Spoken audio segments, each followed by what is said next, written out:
Imagine Bengal, a land of endless green, shaped by the mighty Ganges and Brahmaputra rivers. These rivers create a fertile delta, nurturing civilizations and drawing the ambitions of kings. But this blessing also brought chaos. Before the palace, Bengal was fractured and lawless. The great Gaur kingdom had collapsed, leaving a power vacuum. This era was called Matsya-Nyaya, the law of the fish, where only the strong survived. Warlords and petty kings fought endlessly, and the people suffered. Farmers feared for their crops, merchants for their lives, and scholars for their safety. Society was unraveling, plagued by violence and uncertainty. The land's potential was wasted in bloodshed. People longed for order, for a leader to restore peace. Out of this darkness, hope began to stir. The people realized survival meant unity. They yearned for a king, not a conqueror, but a chosen leader. This collective will set the stage for a new era in Bengal's history. The people were ready to choose their own king. In the chaos, Bengal's chieftains and citizens did the unthinkable. They united to elect a king. They chose Gopal, not for his bloodline, but for his strength and wisdom. Gopal was the son of a warrior, not a prince, making his rise extraordinary. Legends say previous kings were devoured by a demoness, but Gopal outwitted and defeated her. Whether myth or truth, Gopal was seen as a protector and problem solver. He accepted the crown, tasked with ending the Matsya-Nyaya. Gopal disarmed the warring factions, restored order, and built a stable government. He was the people's choice, dedicated to their hopes. Gopal founded the Pala dynasty, which would rule for 4 centuries. His reign, starting around 750 AD, focused on healing Bengal, not conquest. He unified the land, built a strong defensive army, and enforced peace. Gopal's leadership was rooted in consent and capability. He became the anchor Bengal desperately needed. His rise proved that true leadership comes from the people's will. Gopal was the first Pala, the father of a golden age. The era of chaos was over. Bengal had found its king. Gopal's son Dharmpala inherited a peaceful Bengal, but dreamed bigger. He envisioned a powerful empire, rivaling the Gurjara Pratiharas and Rashtrakutas. Dharmpala transformed the army, famous for its war elephants, into a formidable force. He conquered Kannauj and expanded the empire from Bengal to Punjab. But Dharmpala was more than a conqueror. He was a devout Buddhist and patron of learning. He founded Vikramashila monastery, making Bengal a beacon of knowledge. Nalanda and Vikramashila attracted scholars from across Asia. Dharmpala's rule was marked by religious tolerance. He supported Hindu temples and Brahmins. This harmony stabilized his diverse empire. Under Dharmpala, the Pala Empire became powerful, enlightened, and respected. He built not just an empire, but a legacy of culture and coexistence. His vision shaped Bengal's destiny. The Palas were now a force to be reckoned with.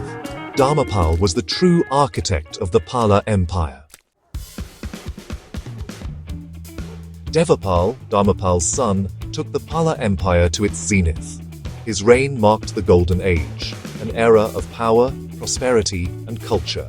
Devapala was a warrior and diplomat, expanding the empire's reach. His armies triumphed over rivals and even launched naval expeditions. The empire's wealth grew as trade flourished with distant lands. Ports bustled with merchants from Southeast Asia and the Arab world. This prosperity fueled a cultural explosion. Nalanda and Vikramashila became global centers of learning. Scholars from Tibet, China, and Persia flocked to Bengal. The Pala School of Art flourished, producing exquisite sculptures and manuscripts. These works influenced art across Asia. Devapala's era made Bengal a cultural superpower. The empire's influence stretched far beyond its borders. Under Devapala, Bengal was at its brightest. The golden age of the Palas had arrived. The Pala Empire was a global hub, not an isolated kingdom. Its influence spread through monks, scholars, merchants, and artists. The Bay of Bengal connected the Palas to Southeast Asia, especially the Shailendra dynasty. King Balaputra Deva of Java requested a monastery at Nalanda. Devapala agreed, showing Bengal's international prestige. Nalanda was a global university, protected by the Pala king. The Palas exported knowledge, not just power. Their ties with Tibet were even deeper. Tibetan scholars studied in Bengal, and Pala masters like Atisha shaped Tibetan Buddhism. Trade thrived at ports like Tamralipti, linking Bengal to China, Southeast Asia, and the Arab world.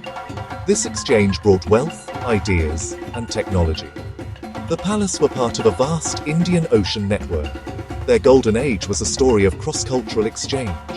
Bengal's reach was truly global. The Palas shaped the medieval world far beyond India. Their legacy was international. No empire lasts forever. After Devapala, the Pala Empire began to unravel. Successors lacked strength, and the vast empire became unmanageable. Old enemies, the Gujara Pratiharas and Rashtrakutas, attacked again. Endless wars drained resources and shrank borders. Internal strife grew. Royal disputes and rebellious governors weakened the center. The empire fragmented as local lords seized power. The unity Gopala forged was dissolving. By the late 9th century, the Palas lost key territories. They fought desperately to hold Bengal itself. The Golden Age's confidence faded into anxiety and decline. The people suffered under weak kings and oppressive officials. The foundations of Pala power were crumbling. The greatest threat to the Palas came from within, the Kaibata rebellion. In the 11th century, the Kaibatas, led by Divya, rose against their rulers.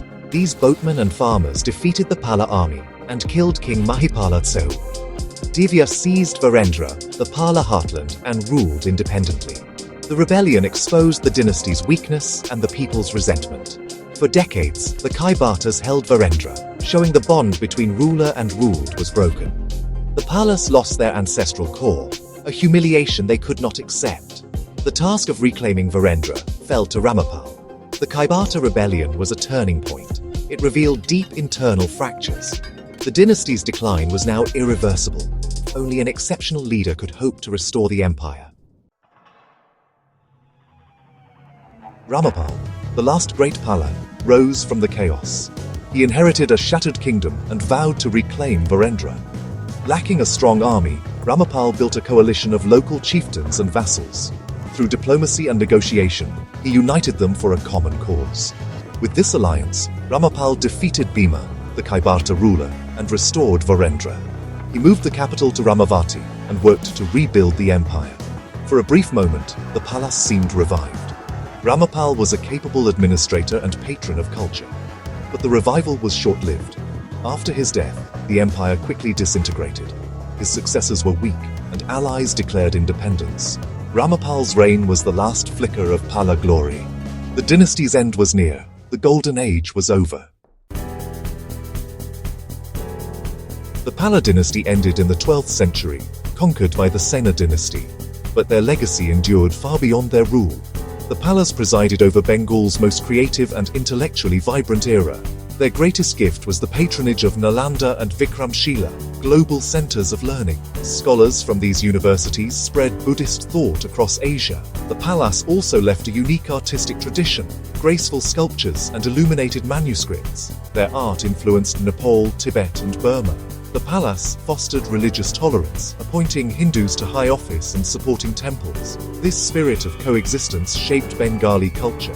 The Palas's 4 centuries forged Bengal's identity, artistic, intellectual, and tolerant.